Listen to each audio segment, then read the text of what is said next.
வரைக்கும் எத்தனையோ case deal பண்ணிருக்கேன். But this is something peculiar. அன்பு, ஏய் என்னடா இப்ப கிளம்புற? நைட் டியூட்டி போட்டாங்க, அதான் ஸ்டேஷன் கிளம்புறேன்.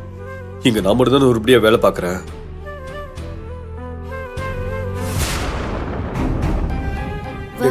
வாடா.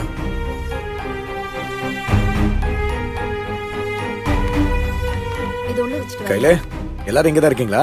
இதுல எல்லாருக்கும் பிடிச்ச ஃப்ரைட் ரைஸ் பிரியாணி இருக்கு, நம்ம ஒண்ணா உட்கார்ந்து சாப்பிடலாம். சரி மூர்த்தி. மாப்ள, உங்களுக்கு பிரியாணி நான் ரொம்ப பிடிக்கும்ல, அதனால தான் நான் உங்களுக்கு லெக் பீஸோட வாங்கிட்டு வந்திருக்கேன். நீங்க சாப்பிடணும், சரியா? மா மா ஷாலினி, இதை எல்லாத்தையும் கொஞ்சம் பிளேட்ல எடுத்து வைமா, சரியா? சரி மாமா. மா, அம்மா எங்க? தேவி எங்க? தேவி,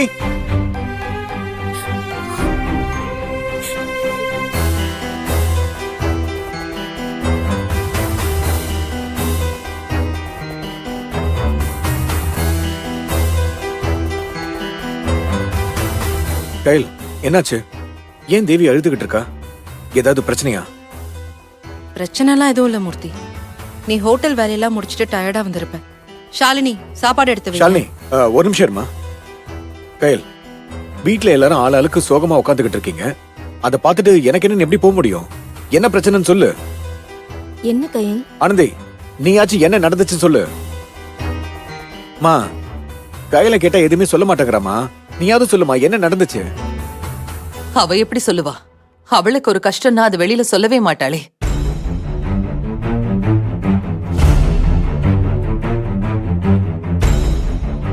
அது என்னமோ தெரியல, யாரையுமே கஷ்டப்படுத்த கூடாதுன்னு நினைக்கிறவங்களதான் இங்க எல்லாருமே கஷ்டப்படுத்திட்டு இருக்காங்க. அம்மா, இன்னும் நீ இந்த பிரச்சனையை விடலையா? பிரச்சனை எல்லாம் ஒண்ணும் இல்ல மூர்த்தி. நீ சாப்பிடு, போய் மூஞ்சி கை கால்லாம் கழுவிட்டு வா. இரு கையல், அம்மா என்ன சொல்றாங்க? உன்னை யார் என்ன சொன்னது?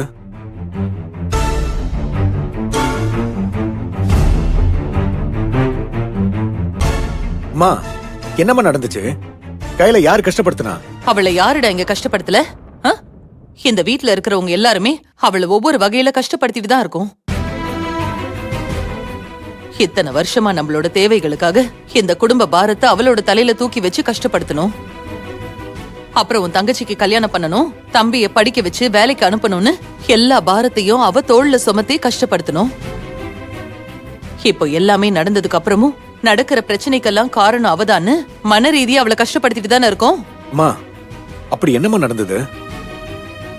யாரு என்னம்மா சொன்னாங்க? யாரா? இத்தனை நாளா வாய் செத்தவன்னு நினைச்சிட்டு இருந்தோம்ல தேவி, அவதான் பேசக்கூடாத வார்த்தையெல்லாம் பேசி அவளோட மனச நோகடிச்சிட்டா.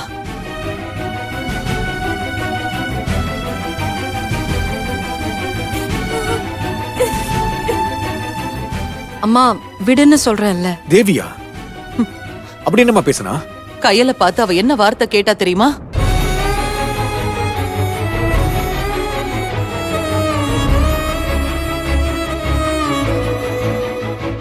கல்யாணம் ஆனது உங்களுக்குன்னு ஒரு குழந்தை குட்டி இருந்திருந்தா என்னோட வேதனை என்னன்னு உங்களுக்கு புரிஞ்சிருக்கும்.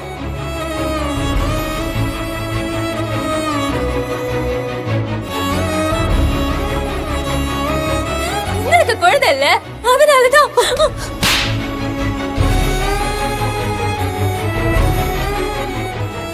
என்னம்மா இவ்வளவு நடந்திருக்கு? எனக்கு ஒரு போன் போட்டு சொல்ல வேண்டியதானே? அந்த விக்னேஷ் அவங்க அம்மா பேச்சை கேட்டுக்கிட்டு ரொம்ப ஆடிக்கிட்டு இருக்காரு. நானும் பழைய மூர்த்திய மாறக்கூடாதுன்னு இருக்கேன், ஆனா விட மாட்டாங்க. மூர்த்தி, உன் பங்குக்கு கோவப்பட்ட பிரச்சனையை பெருசாக்காத. இதுக்குதான் எதுவும் சொல்லாதன்னு சொன்ன பாரு. கோவப்பட்டு பழையபடி மாறுவேன்னு பேசிக்கிட்டு இருக்கான். தேவி பேசுனத பெருசுப்படுத்தாத, பிரச்சனை முடிஞ்சதுன்னு சொல்லிட்டு இருக்கேன்ல. ஏன் திரும்பவும் நடந்த பிரச்சனையே பேசிக்கிட்டு இருக்கீங்க? கையல், நீ எப்படிதான் எல்லாத்தையும் பொறுத்துட்டு போறேன்னு எனக்கு தெரியல, ஆனா என்னால முடியாது. செஞ்சது தப்புன்னு இப்ப வரைக்கும் அவ உங்ககிட்ட வந்து மன்னிப்பு கேட்டாளா? மா, புரிஞ்சுக்க மாட்டியா நீ? அதுக்கு எந்த அவசியமும் இல்ல. இல்ல கையல், அம்மா வருத்தப்படுறதும் தப்பு இல்ல. என்ன இருந்தாலும் தேவி உன்னை அப்படி பேசிருக்க கூடாது.